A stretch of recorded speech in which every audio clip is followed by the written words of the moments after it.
the food from our land weathers the same conditions that we're up against. You know, these plants and these animals are in our environment, and so they are equipped to get us through that.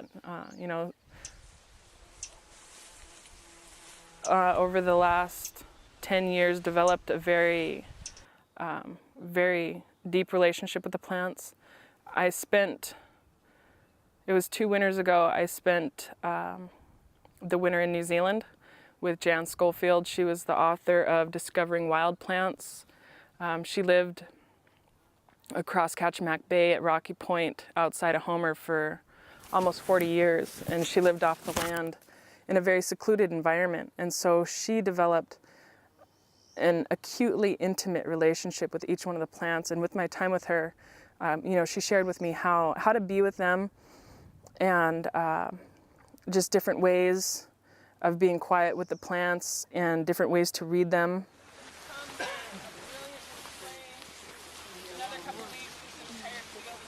Also, other things that aren't necessarily poisonous but can be very harmful. This is horsetail, also known as scouring rush.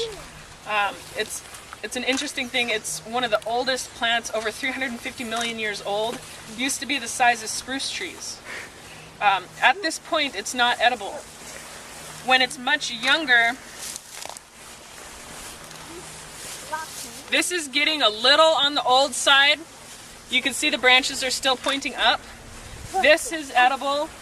This is not edible. What happens, it develops silica, and it has enough silica in it. If you're to eat the plant at this stage, it would be enough to tear up your kidneys, and you could really damage yourself. This is Angelica. This is another member of the Umbelliferae family. I've heard a lot of people say, "Oh, I thought that was pushki with small leaves." It's a different type of plant.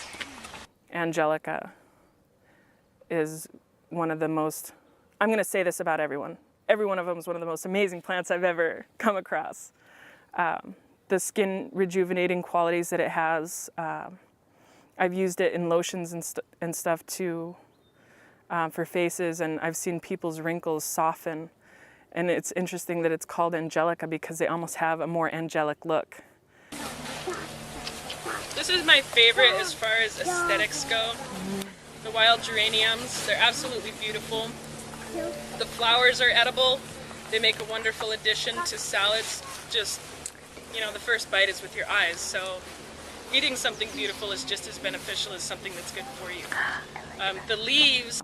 Salmon berries are one of the most amazing plants to combat infection. We had a kid out at a summer camp.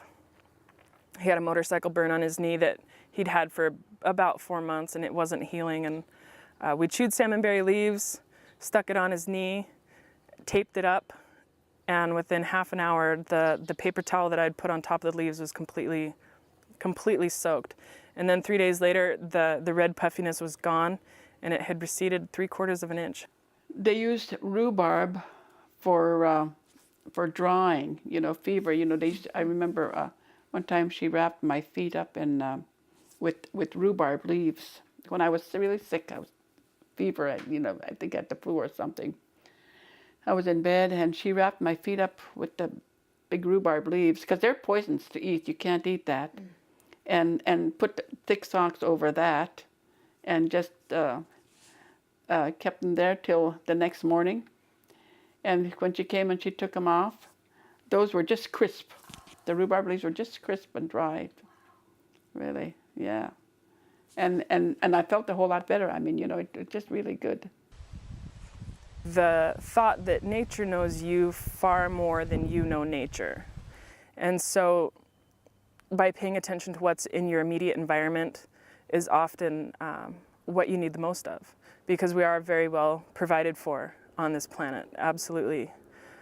People just don't know anymore how to access that care that we're given.